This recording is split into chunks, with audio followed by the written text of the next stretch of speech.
We will make America safer. We will make America stronger.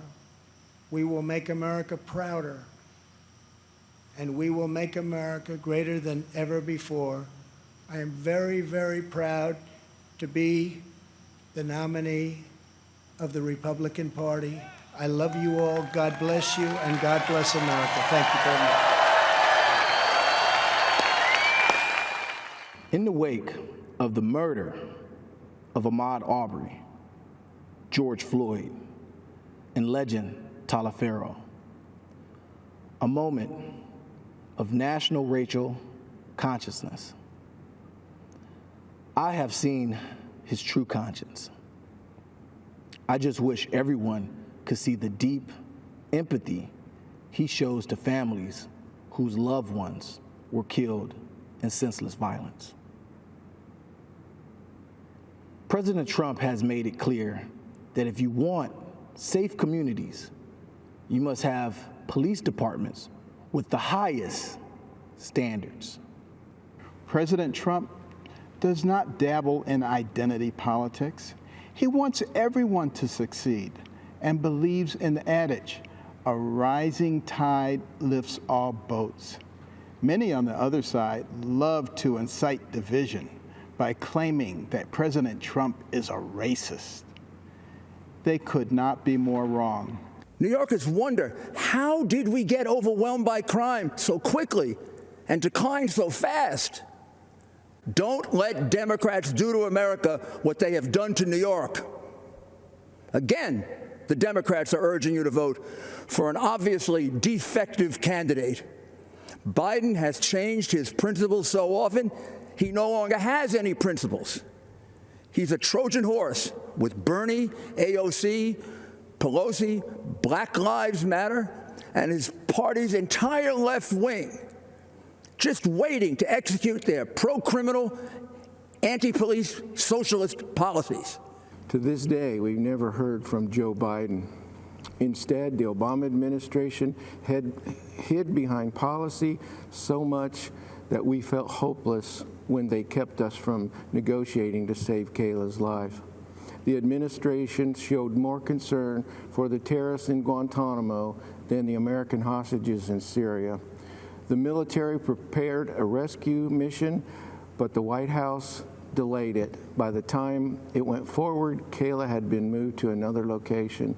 After 18 months of brutal torture, we learned from ISIS that Kayla had been killed. Let me just say this, Kayla should be here. If Donald Trump had been president when Kayla was captured, she would be here today. Joe Biden allowed Chinese fentanyl to flood across our southern border. President Trump sanctioned Chinese drug dealers for poisoning our kids. Joe Biden said Chinese communists aren't even our competitor, aren't bad folks. Just months before they unleashed this plague on the world. They want to tell you when you can go to work, when your kids can go to school. They want to tax your job out of existence and then send you a government check for unemployment.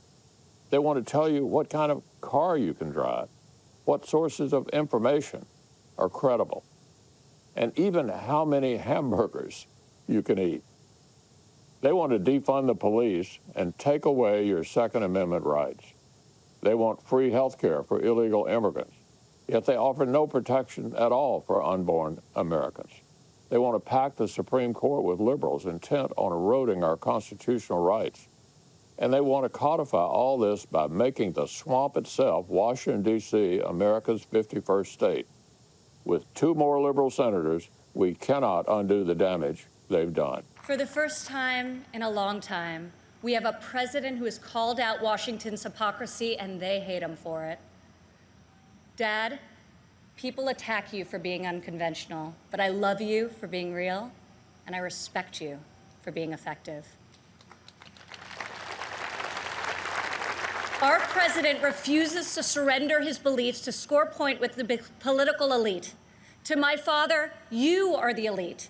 You are the only people he cares about scoring points with. If these problems were easy to solve, previous presidents would have done so. But you don't achieve different results by doing things the same way. Your vote will decide whether we protect law-abiding Americans or whether we give free rein to violent anarchists and agitators and criminals who threaten our citizens. And this election will decide whether we will defend the American way of life or whether we will allow a radical movement to completely dismantle and destroy it. How can the Democrat Party ask to lead our country when it spends so much time tearing down our country? Instead of following the science, Joe Biden wants to inflict a painful shutdown on the entire country. His shutdown would inflict unthinkable and lasting harm on our nation's children, families, and citizens of all backgrounds. The cost of the Biden shutdown would be measured in increased drug overdoses, depression, alcohol addiction, suicides, heart attacks, economic devastation, job loss, and much more.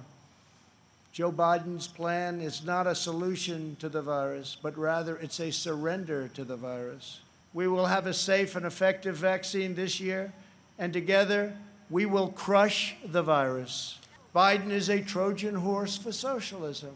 If Joe Biden doesn't have the strength to stand up to wild-eyed Marxists like Bernie Sanders and his fellow radicals, and there are many, we see them all the time, it's incredible actually, then how is he ever going to stand up for you? He's not. Joe Biden is not a savior of America's soul.